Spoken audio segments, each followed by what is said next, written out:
حضور تاج الشریعہ رحمت اللہ تعالی علیہ ایک مرتبہ دبئی تشریف لے گئے. جب دبئی گئے تو دبئی میں خود ایک شیخ طریقت، ایک بہت بڑے پیر ہیں جن کی باقاعدہ خانقاہ ہے، مسجد ہے، مکان ہے، اور ہزاروں دبئی کے سیٹ ان سے مرید ہیں. ان کی نظر تاج الشریعہ پہ پڑ گئی. اب وہ پیچھے لگ گئے، اپنے کئی قاصدوں کو بھیجا اور حضرت کی تاریخ لینے کے لیے خود کوشاں ہوئے. چنانچہ حضور تاج الشریعہ کو خبر ہوئی، آپ نے ایک تاریخ انہیں عطا فرما دی.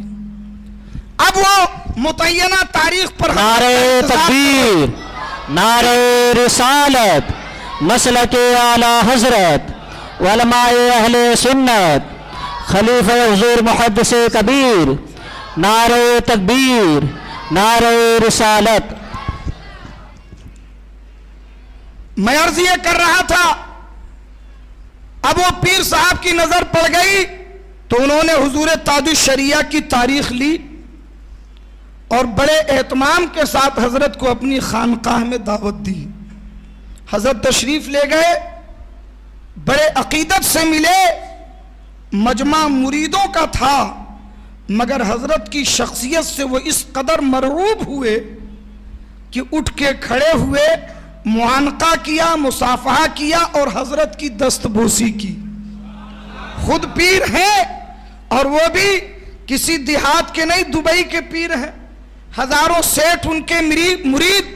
تو آدمی سوچتا ہے نا کہ ہم کسی دوسرے کا ہاتھ چومیں تو ہمارے یہ مریدین کیا سوچیں گے، مگر انہوں نے یہ سب کچھ نہ سوچا.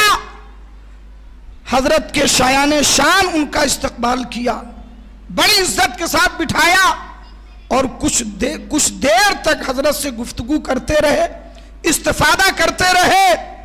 اسی دوران ظہر کی نماز کا وقت ہو گیا. ظہر کی نماز کا وقت ہوا تو انہوں نے کہا کہ حضور زہے قسمت کہ آپ میری خانقاہ میں تشریف لائے ہیں. ہماری مسجد ہے جہاں سینکڑوں لوگ نماز پڑھتے ہیں، میری خواہش ہے کہ اس وقت کی نماز آپ پڑھائیں، آپ نماز پڑھائیں. تو حضور تاج الشریعہ رحمت اللہ تعالی علیہ، اب آپ دیکھیں دبئی و تمام عرب ممالک میں نماز مائک پر ہوتی ہے. تو اب یہ نہیں کہ میں ان کی خانقاہ میں ہوں، ان کے سارے مریدین ہیں، ان کا ملک ہے، ان کا ماحول ہے، تو اب اپنی بات پہ تھوڑا سا پیچھے ہٹ جاؤں، خاموشی اختیار کر لوں.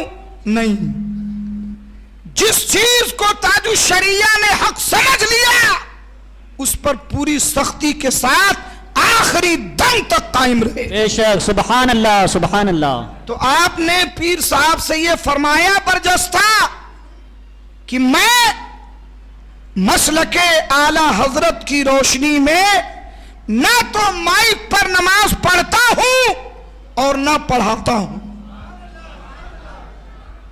اس لیے میں نماز پڑھانے سے معذرت چاہتا ہوں. آپ کی اس مسجد میں اور مائک کی موجودگی میں میں نماز نہیں پڑھا سکتا.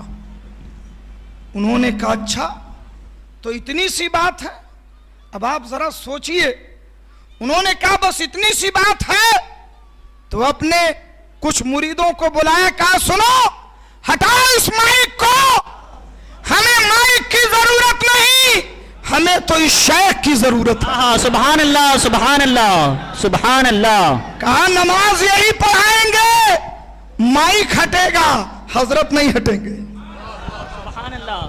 اور حضرت نے مائک کے بغیر نماز پڑھائی، جو اس مسجد کی تاریخ میں پہلی بار ہوا تھا. تو حضرت کی ذات پر اس کا کوئی اثر نہیں ہوتا کہ ہم کہاں ہیں، کن لوگوں میں ہیں، کن کے سامنے ہیں. شریعت مقدم تھی، شریعت پر عمل کرنا ان کی پہچان تھی. یہ حضور تاج الشریعہ کی شناخت تھی. اور حق بات کہنے میں کبھی آپ دبتے نہیں تھے.